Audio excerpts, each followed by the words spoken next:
Police say an alert shopper at Walmart recognized the suspect, and because of that, they now have new images of the man they're tracking down. Right now, we're hearing that there was a report of an explosion, a massive explosion at a home around 920 on Choya Street and 79th Avenue.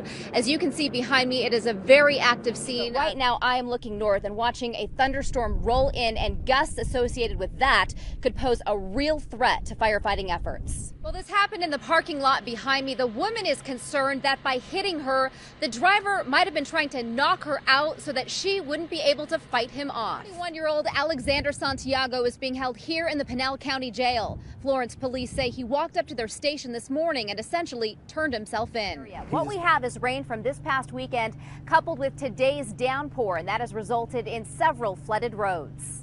A deal is on the table for a former Phoenix police officer accused of having sex with two teenage boys.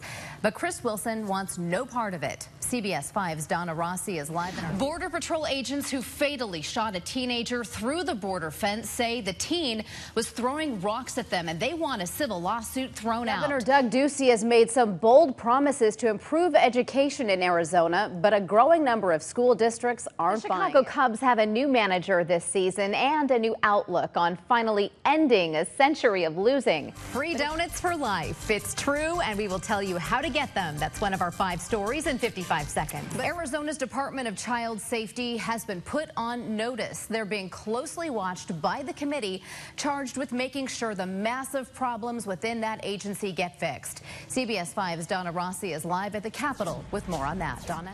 Victoria Mendez was released from the hospital earlier this evening. She told me she was driving home from work last night when she saw her son standing on the corner of her street here. So she stopped her car, and what happened next is heartbreaking. I rolled my passenger window down and I said, "Hey, Hakeem, what's up? How are you doing?" And he popped his head in my window and he says, "I just want to give you a kiss, Mama." As Victoria Mendez leaned toward her 29-year-old son, Hakeem Shaki, who she hadn't seen in months because of his drug addiction, she says he pulled out a box cutter. And then he proceeded to get into the car and started stabbing me and slashing at my throat, telling me that he was going to kill me. And then he grabbed within the wound itself that he had created with his bare hands, and he started pulling at my esophagus. As Mendez fought for her life and screamed for help, she says a neighbor came to her rescue. And he said, "Stop, I'm going to shoot." He wouldn't stop. He shot him once. It didn't even faze him. He was so high on drugs. And the second shot I heard, he went down.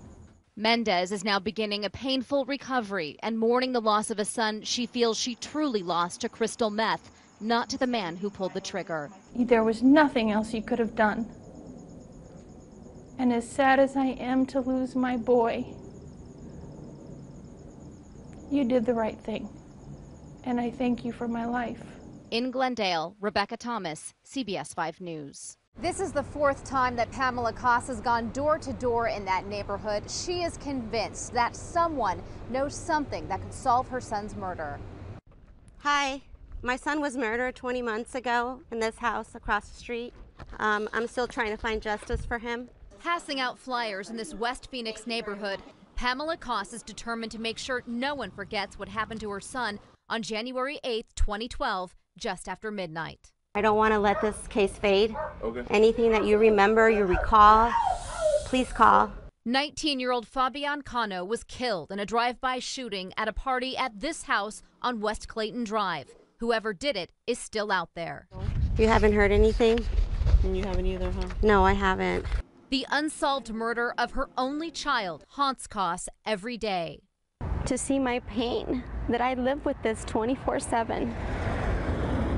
I miss my son, and I will never see him again. I don't want them to forget that he was a human being. He was living, he was breathing. He had a whole life ahead of him. Until Cano's killer is behind bars, this grieving mother says she will never stop searching for answers. And I want justice, I want peace, I want this monster off the streets. And somebody knows something. Mark, fans tell me it was a hit that silenced the stadium. Take a look at this video and you can see why. It is very scary. A line drive nailed D-backs pitcher Archie Bradley on the right side of his face.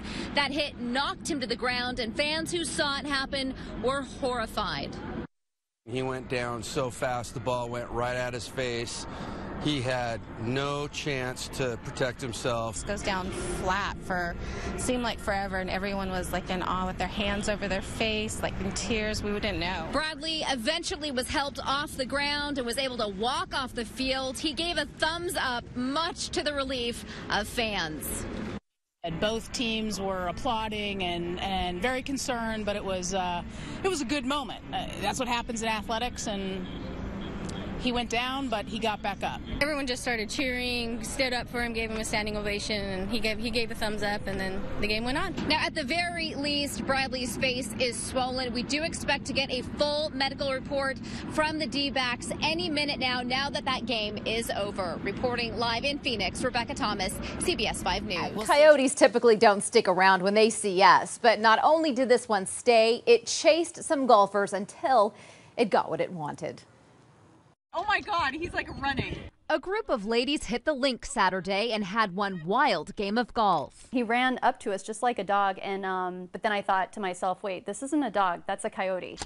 So after snapping a few pictures, Rebecca Goldberg and Amy Kirkus got into their golf cart and took off down the greens at Talking Stick Golf Club. We're being chased by a coyote. But as you can see, this curious canine wasn't ready to say goodbye. He was definitely kind of assertive, right? You could tell that he had a mission. He was going to follow us. We were driving the golf cart as fast as we could go, and he was keeping up to us, and he was right behind us, and I thought, he might jump on the back of the golf cart. Fortunately, that didn't happen, but they weren't able to lose the coyote until Kirkus tossed a sandwich onto the golf course. We were able to get away, and then he went off into the bushes and was gone after that. The women eventually realized getting fed was probably the coyote's game plan all along. He has it all figured out. He knows he can get food from golfers, and he knows how to go about it, I think, and he's a smart coyote.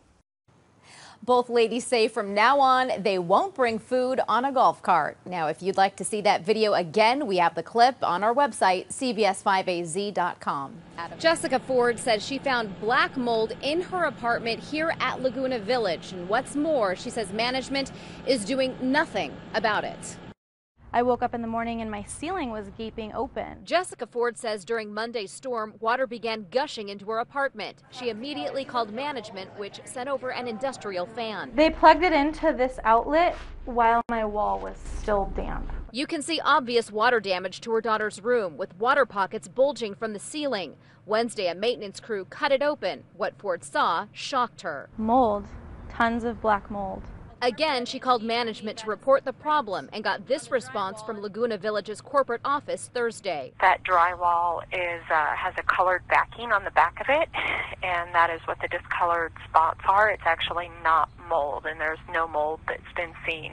Not convinced, Ford took a sample and gave it to a friend who is a biology professor. He looked at it under a microscope. The verdict, a black mold known to cause respiratory problems, especially in people who have asthma like her 6-year-old daughter. I let them know that me and my daughter were feeling sick and that she was saying her lungs were hurting and she was dizzy. Nothing they could do. They wouldn't do anything. There's a possibility of mold in her apartment, so what's being done to protect her? He just told me to have you call him. Thank you. The manager told us to call their attorney, which we did with no response. Meantime, Ford says her ceiling has been patched up without the removal of insulation, treatment of the beams, or testing for mold. The mold isn't just from Monday, so obviously we've been breathing in the spores now for however, I don't even know how long, but it's terrifying. Now, Ford and her daughter are now staying with a friend because she is very scared about breathing in that mold. We are also going to be taking some of that sheetrock and have it tested at a local lab. Reporting live in Chandler, Rebecca Thomas, CBS 5 News. Well, we sent that sheetrock sample provided to us by Jessica Ford to an indoor air quality certified lab, and sure enough, they found black mold. I'm feeling even more scared than I was before to know that that is confirmed, and that's what it was, that we have been inhaling for a couple months. Jessica Ford found a black substance on ceiling sheetrock after the roof leaked at Laguna Village Apartments. We sent it off to Southeast Environmental Microbiology Laboratories, where it tested positive for Stachybotrys, or black mold, which can produce toxic spores, a far cry from what management told Ford last week. That drywall has a colored backing on the back of it, and that is what the discolored spots are. It's actually not mold, and there's no mold that's been seen. After sending the report to PB Bell, the company that owns the complex, we asked why Ford was told it wasn't mold. Through email, we were told the response was based on a preliminary conversation prior to any investigation or professional testing. Yet that comment was made after the ceiling was patched up. It's a complete joke. It's negligence. Management did send in someone to test the air quality in Ford's apartment Monday, but according to Adam Coyote, owner of Arizona's Restoration Experts, which is not working with PB Bell, that's not enough. This is all wet. Coyote used sensors and thermal imaging to detect moisture content in Ford's walls and ceilings, which registered levels as high as 100%. Anything above 20% moisture content can harbor growth or can create an environment where mold can grow. Professional remediation needs to happen at this point. Meaning ceiling and walls need to go, and other residents who've had leaky ceilings should be concerned. If things weren't taken care of correctly in this particular unit, just logical thinking tells you there's probably some stuff going on somewhere else. Today, management finally agreed to move Ford and her 6-year-old daughter to another unit or let her out of her lease immediately. Reporting live in Chandler, Rebecca Thomas, CBS 5 News. What a way to end the school year. A Valley High School is on edge after police say a hit list was discovered. Politics can get pretty heated, but a Valley woman clearly crossed the line when she ran over her husband with her SUV. ASU now ranks among the top schools in the nation when it comes to online programs for veterans. The rankings come from U.S. News and World Report. According to the magazine, ASU is number 2 for its graduate criminal justice program and for most of its graduate business programs. The university snagged the number 4 spot for its Masters of Business Administration and comes in 7th overall for bachelor degree programs. As you fill up before this holiday weekend road trip, you will be paying more. Today's average statewide price for regular gas is $2.78. That's up 3 cents from last week, and it's higher than the national average of $2.73. Now, to put things in perspective, 1 year ago, Arizonans were paying a lot more at $3.48 a gallon. High school seniors are known for their end-of-the-year pranks. Some have even gotten arrested. Are you feeling lucky? If so, grab yourself some lottery tickets. Tomorrow night's jackpot for the Mega Millions is now at $194 million. This is the game's largest jackpot since the $270 million one back in January. Tickets will be sold until 6:59 tomorrow night, so good luck.